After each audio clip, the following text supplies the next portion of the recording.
कि बीजेपी इतनी जल्दी पत्ते नहीं खोलती है और यही वजह है कि दिल्ली का सीएम कौन होगा इस पर सस्पेंस बरकरार है। हालांकि बम्पर जीत हुई है बीजेपी की दिल्ली में और ऐसे में शपथ ग्रहण भी भव्य हो, विशाल हो, इसे लेकर तैयारियां शुरू कर दी गई है। देखिए, दिल्ली का नया मुख्यमंत्री कौन होगा इस पर अभी भी सस्पेंस बरकरार है, लेकिन सबकी निगाहें, सबकी नजरें इसी बात पर टिकी हुई है कि आखिर कौन होगा जिससे दिल्ली की कमान इस बार मिलने वाली है। इंतजार सभी को है, लेकिन तारीख, समय और जगह सब कुछ तय है, लेकिन सिर्फ इंतजार हो रहा है चेहरे का।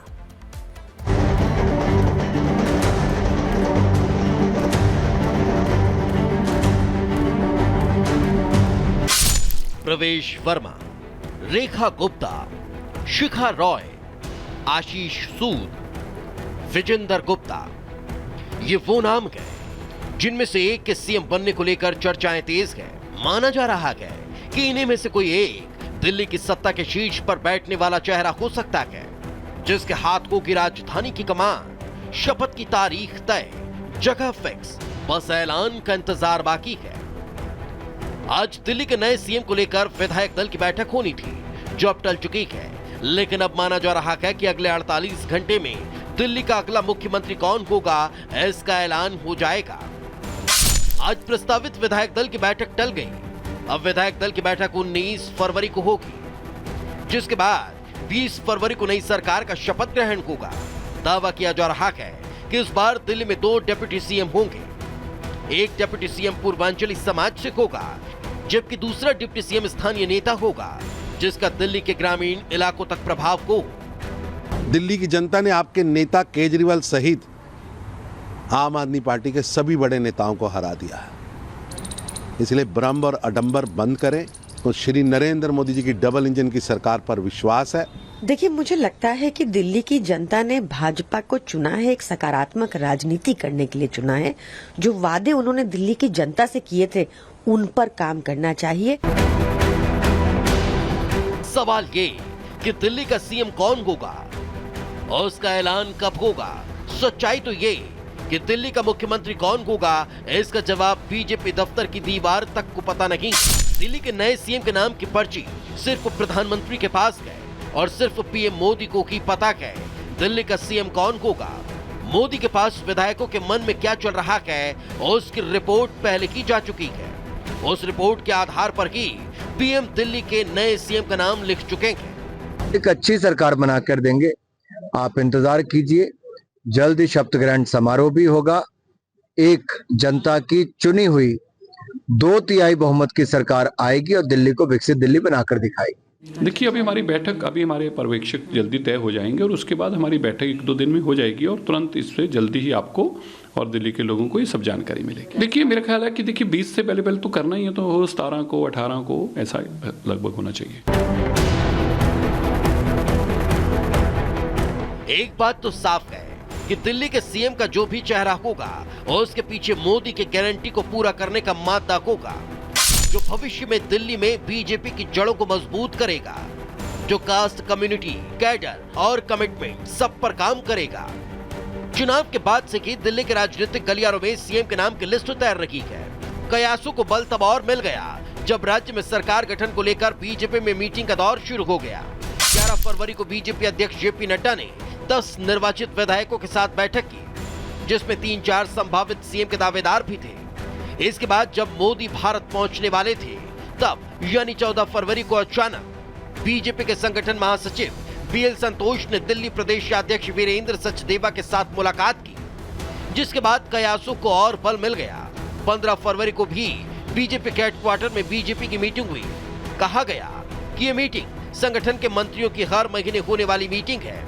इस मीटिंग में राष्ट्रीय अध्यक्ष के चुनाव को लेकर चर्चा हुई, संगठन के विस्तार को लेकर जानकारी ली गई। एक बात तो तय है कि 27 साल बाद दिल्ली का सिंहासन बीजेपी को मिला है। मोदी दिल्ली को लेकर कोई समझौता करने वाले नहीं, इसलिए देर हो रही है। कहा जा रहा है मोदी दिल्ली को जो चेहरा देंगे, वो पास्ट का हिसाब भी करेगा, प्रेजेंट को शानदार करेगा और फ्यूचर को मजबूत करेगा। Bureau report, Republic Bharat. और इस वक्त आपको बड़ी खबर बता दें कि एनडीए शासित राज्यों के सीएम की बैठक होगी। 20 फरवरी को दिल्ली में ये बैठक होनी है। 20 फरवरी जो माना जा रहा है शपथ ग्रहण समारोह हो सकता है उस दिन, लेकिन उस दिन आपको बता दें बड़ी बैठक भी होनी है। एनडीए शासित राज्यों के जो सीएम हैं ये सब उस दौरान मीटिंग में शामिल होंगे। इन सब के साथ बैठक होनी है और जो बैठक की तारीख तय की गई है वो है 20 फरवरी। यानी एनडीए शासित राज्यों के मुख्यमंत्रियों के साथ बैठक करके अब ये जानने की कोशिश होगी कि किस स्ट्रैटेजी के तहत राज्यों को आगे बढ़ाया जा रहा है। और बहुत अहम दिन है 20 फरवरी का, क्योंकि उस दिन दिल्ली के मुख्यमंत्री के तौर पर कौन शपथ लेगा वो भी सामने आएगा और इसी के साथ जो एनडीए शासित प्रदेश है उनके मुख्यमंत्रियों के साथ बैठक होगी।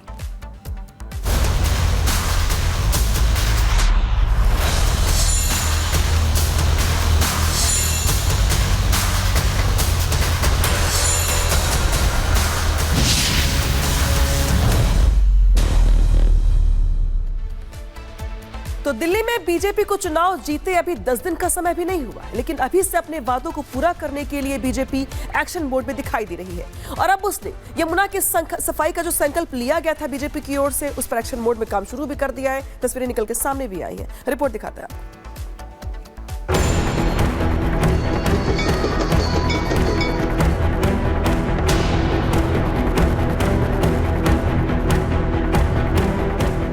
दिल्ली विधानसभा चुनाव में प्रधानमंत्री नरेंद्र मोदी ने यमुना नदी की सफाई का जो प्रण लिया और उस पर युद्ध स्तर पर काम भी शुरू हो गया।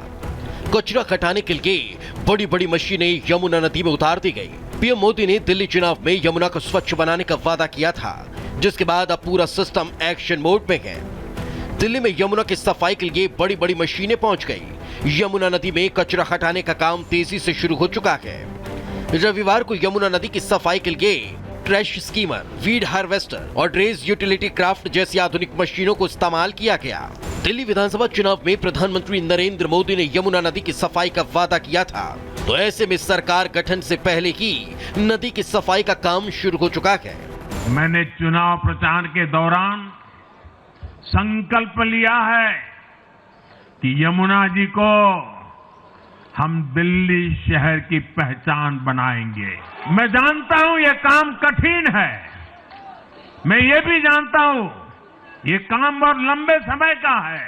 समय कितना ही क्यों न जाए, शक्ति कितनी ही क्यों न लगे, लेकिन अगर संकल्प मजबूत है तो यमुना जी के आशीर्वाद रहने वाले हैं।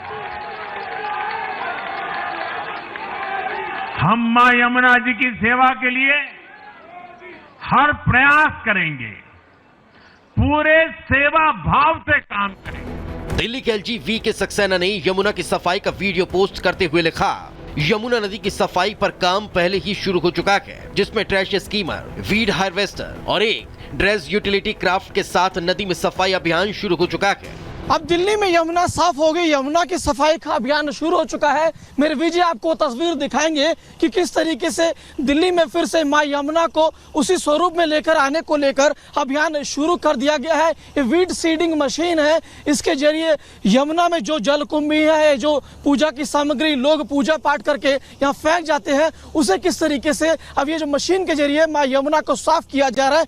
हमने देखा है कि किस तरीके से प्रधानमंत्री नरेंद्र मोदी लगातार उनका कहना है कि मां यमुना को निर्मल अविरल स्वच्छ बनाना है। ये देखिए किस तरीके से ये जो पूजा पाठ की सामग्री लोग यहाँ फेंक के जाते थे, उस पूजा पाठ की सामग्री को ये मशीन किस तरीके से उठा रही है और आगे अब लेकर जाएगी। एलजी ने मुख्य सचिव से बात की थी और यमुना की सफाई पर तेजी से काम करने के लिए बैठक में चर्चा की, जिसके बाद शनिवार को मुख्य सचिव और एसीएस तुरंत काम शुरू करने का निर्देश देते हैं और रविवार को आईटीओ घाट, वजीराबाद और सिविल लाइंस में कचरा उठाने और खरपतवार निकालने तथा गंदगी को हटाने का काम शुरू हो जाता है।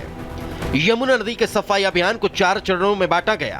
पहला, यमुना के पानी में जमा कूड़ा कचरा और गाद को हटाया जाएगा। दूसरा, नजफगढ़ नाला, सप्लीमेंट्री नाला और प्रमुख नालों की सफाई होगी। तीसरे, सीवेज ट्रीटमेंट प्लांट की क्षमता और उत्पादन पर निगरानी रखी जाएगी। चौथे चरण में नई एसटीपी और डीएसटीपी के निर्माण पर काम किया जाएगा। दिल्ली में यमुना अविरल निर्मल धारा फिर से बहेगी। जरूर रहेगी। एलजी साहब, चीफ सेक्रेटरी साहब और पूरी सरकार में नीचे तक पदाधिकारी इसमें कमिटमेंट है, निश्चित रूप से बढ़ेगी 3 साल के अंदर। 7 बड़ी मशीनें काम कर रही हैं। इनका काम है अभी ठोस कचरा निकालना। ये अपने काम पे लगे हैं। ये परसों से काम पे लगे हैं, परसों आफ्टरनून से, और परसों से आज तक में ही काफी तस्वीर बदल चुकी है रिवर की, जिससे कि लगभग 400 MGD पानी की सप्लाई की जा सके। एक तरफ बड़ी मशीनें यमुना के कचरे को ठिकाने लगा रखी हैं, तो काशी और हरिद्वार के तर्ज पर यमुना किनारे आरती भी शुरू कर दी गई है। मतलब अब दिल्ली की जीवनदायिनी यमुना नदी की महिमा फिर से राजधानी में स्थापित होने वाली है। यमुना की सफाई के बाद जहां दिल्ली को स्वच्छ पानी मिल पाएगा, तो वहीं पूर्वांचल वासियों को भी बड़ी राहत मिलेगी, जो अब तक गंदे पानी में उतर कर छठ पूजा करने को मजबूर थे। Bureau report, Republic Bharat.